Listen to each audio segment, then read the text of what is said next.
Well, for analysis on the possibility of Western nations arming the rebels, let's join RT contributor Afshin Rattansi. He is in London. Afshin, we just saw the results of our website there. The majority say that if you do start arming the rebels, this will merely prolong the conflict. Do you agree with that sentiment?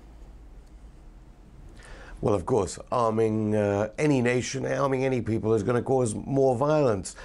Massacres in Syria, they don't even have names anymore like they did under Hafez al-Assad. I've got to tell you, Bill, that this is a studio in central London. I travelled on the way to this studio along the path of where Islamist, so-called Islamist terrorism hit London.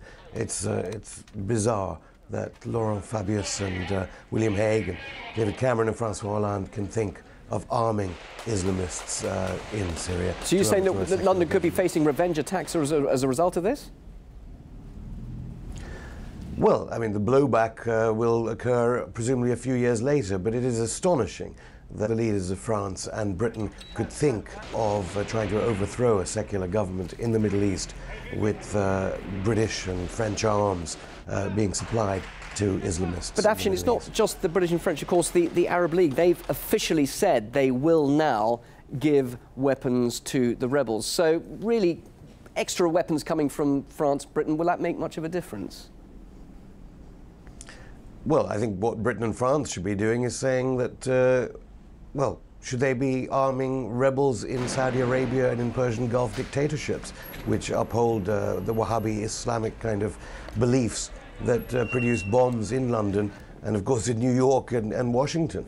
It is astonishing, as I said before. And the fact that the Persian Gulf monarchies, which make up most of that Arab League, are thinking of continuing their arming of Islamist rebels only makes it more important that Security Council, UN Security Council members like China and Russia try and uphold some kind of arms embargo. Too many people have died now. And what would be the fallout if France and Britain indeed went ahead without, independently, I should say, without any sanctions at all? What are the diplomatic consequences of that, do you think? Well, some are already saying that they have been there in the past 2 years. It's 2 years since the uprising in Deraa, with so many legitimate demands of the Assad government.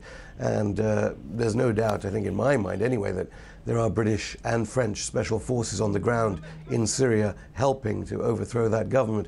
The impact of French and British avowed military support to overthrow a government in the Middle East, I think the consequences for Britain and France, we'll have to wait and see, but I don't think they'll be very good for the civilian populations of France or Britain. And, of course, the idea that these weapons could get into the wrong hands. It's reportedly said that those weapons that went to the Libyan rebels got into the hands of extremists, Islamists. Don't Britain and France see that happening in Syria?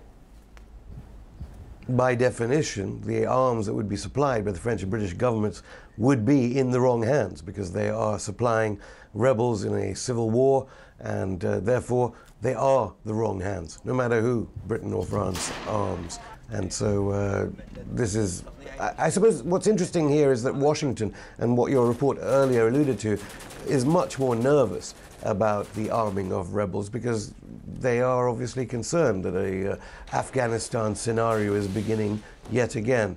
But it is so sad that leaders of countries like France and Britain can think of arming these. But of course, many people would just say the blowback will be phenomenal. But many people might say, challenge you and say, look, these are innocent people who need to be protected from the onslaught of Assad's regime, from his soldiers. So what do you say to that? These people have a right to protect themselves, don't they?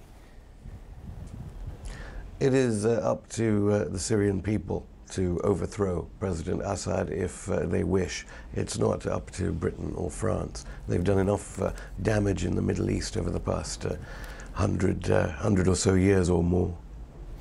Now, just one final point. The Israeli military intelligence chief, he said that Assad is prepared to use chemical weapons against the rebels. I mean, would he really do that, bearing in mind the international reaction?